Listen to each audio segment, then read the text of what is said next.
Hi hello नमस्कार, मी सुजाता आपल्या सगळ्यांचं नवीन एका व्हिडिओमध्ये अगदी मनापासून स्वागत करते। आणि आज आहे 3 ऑगस्ट म्हणजे रविवार आणि फ्रेंडशिप डे सुद्धा आहे। त्यामुळे सगळ्यांनी असं अचानकच प्लॅन केला की आपण जे काही दंडोबाचं मंदिर आहे सांगलीपासून 30 किलोमीटर अंतरावरतीच दंडोबाचं मंदिर आहे। खूप छान आहे, तिथं वातावरण एकदम निसर्गरम्य इतकं छान आहे ना, खूप छान वातावरण आहे। तर अचानकच प्लॅन ठरला की आपण जाऊया आणि श्रावण महिना आहे, तिथं महादेवाचं मंदिर वगैरे तर खूप छान आहे आणि सगळे असे भरपूर येतात तिथं, ट्रिप वगैरे पण मुलांच्या येतात आणि श्रावण महिन्यामध्ये कधीही गेलं तरी चालतंय। म्हणून आम्ही काय ठरवलं, आज फ्रेंडशिप डे पण आहे, त्यामुळे आम्ही सगळ्या कॉलनीतल्या ज्या काही फ्रेंड्स आहेत त्या सगळ्या फ्रेंड्स वगैरे काही थोड्या आहेत, ऑफिस वगैरे असतं त्यांचं आणि रविवारी एकच दिवस सुट्टी मिळते, त्यामुळे त्यांनी काही जास्त सगळेजण आले नाहीत आणि जे काही आता आम्ही रिकामे होतो तर म्हटलं आज संडे आहे तर छानपैकी आपण जाऊन एन्जॉय करून या। तर श्रावण सोमवारी खूप गर्दी असेल म्हणून म्हटलं आज सुट्टी आहे रविवार वगैरे आणि जेवण वगैरे असं घेऊन मस्तपैकी सगळीजण जाऊया, जेवण वगैरे करून या आणि फ्रेंडशिप डे असल्यामुळे तो पण साजरा करता येईल ह्या हिशोबाने आम्ही गेलो होतो सगळीजण। पण इतकं त्या दिवशी गर्दी होती ना, रविवार असून सुद्धा खूप गर्दी, कारण शाळेच्या ट्रिप वगैरे पण तिथं आल्या होत्या आणि भरपूर गर्दी असते।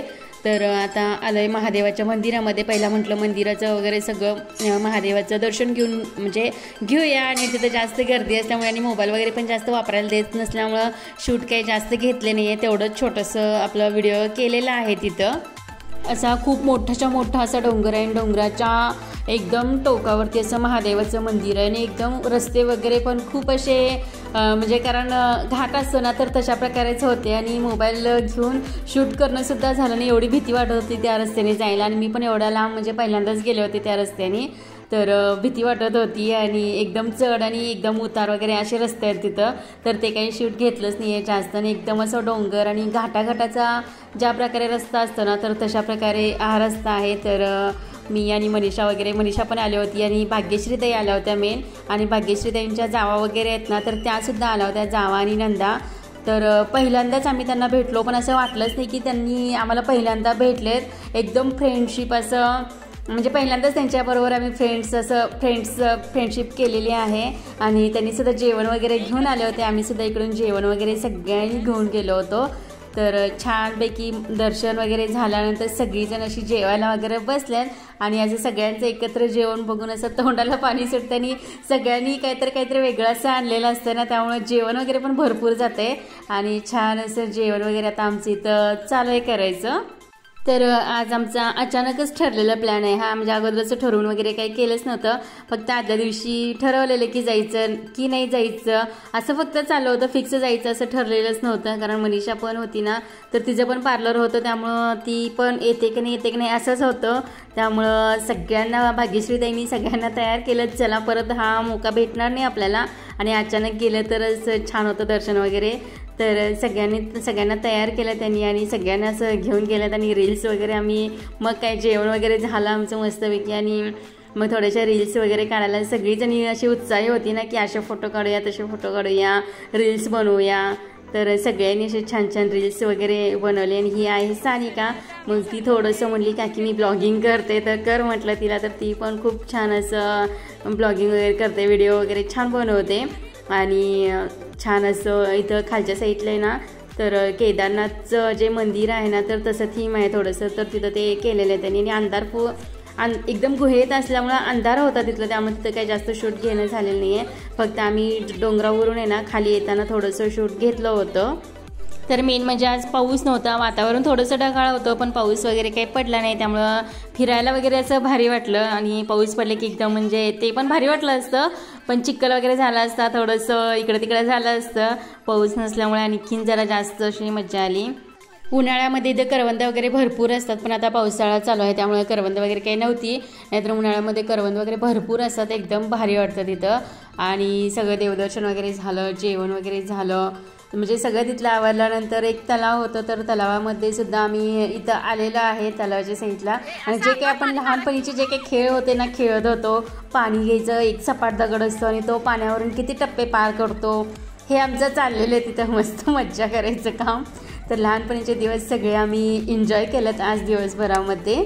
तर आपण फॅमिली बरोबर ट्रिपला जातच असतो, पण एकदा मैत्रिणींबरोबर फिरायला जावा, एकदम धमाल आणि खूप मस्ती असते। तर नक्की एकदा मैत्रिणी फिरायला जाऊन बघा, किती मजा येते ती।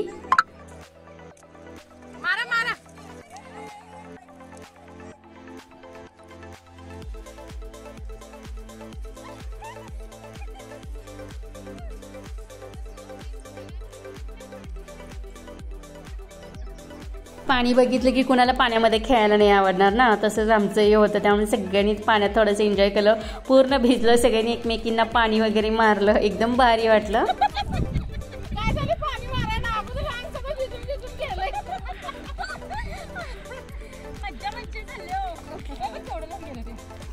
हे भांडणं आहे तुमची.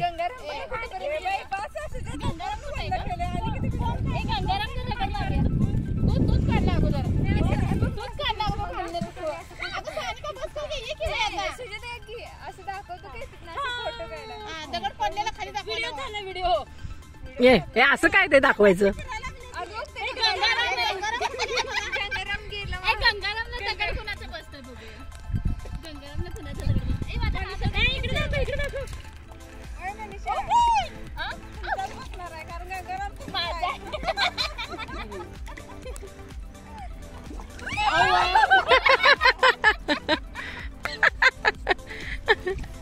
बोलावं लागलं तुला.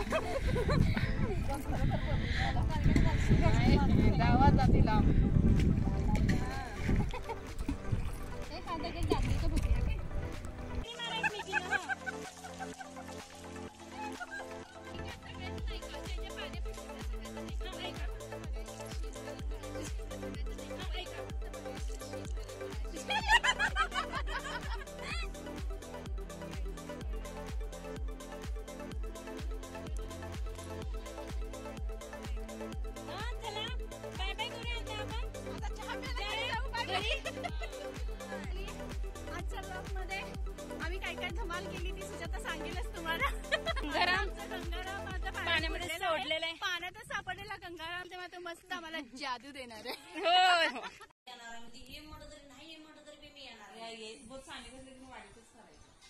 वाढीत बोलून घेतला का नाही, वाढीत मी हेनासे घेतल्याशिवाय काय करत नाही, काय म्हणून येता बोला. सविता त्यांच्या घरी आलो, खूप छान वाटलं. आता आम्ही चाललो घरी. बाय बाय करा ना. घरी येऊन सगळ्यांनी कौतुक वगैरे केलं, खूप छान वाटलं आम्हाला. खूप कौतुक केलं. असू दे बाई. आता नेक्स्ट टाइम आता तुमच्या गावी येणार आहे आम्ही. या की या. आमचं स्लॅबचं घर बिर नाही बरं का, झोपडी तरी चालेल.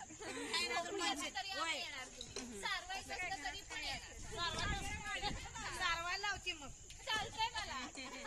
सगळं येतंय, काय येतंय नाही सांगितलं माहिती. 50 लोकांचा स्वयंपाक निवांत करू शकतो. त्यामुळे तर आम्ही पाण्यामध्ये गेलो ना, तर तिथं आम्हाला एक गंगाराम म्हणजे एक बॉटल दिसली, तर त्याला आम्ही गंगाराम असं म्हणून खूप छान त्याच्याशी खेळलं वगैरे.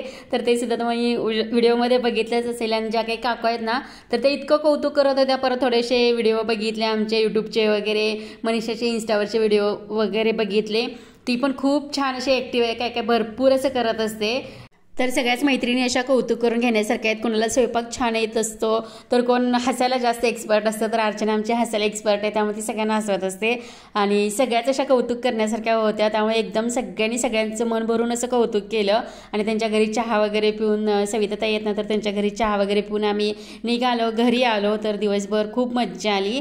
तर हा व्हिडिओ तुम्हाला कसा वाटला नक्कीच कमेंट करून सांगा. व्हिडिओ आवडला असेल तर लाईक शेअर सबस्क्राईब करायला अजिबात विसरू नका. भेटूया नेक्स्ट व्हिडिओमध्ये, तोपर्यंत बाय बाय.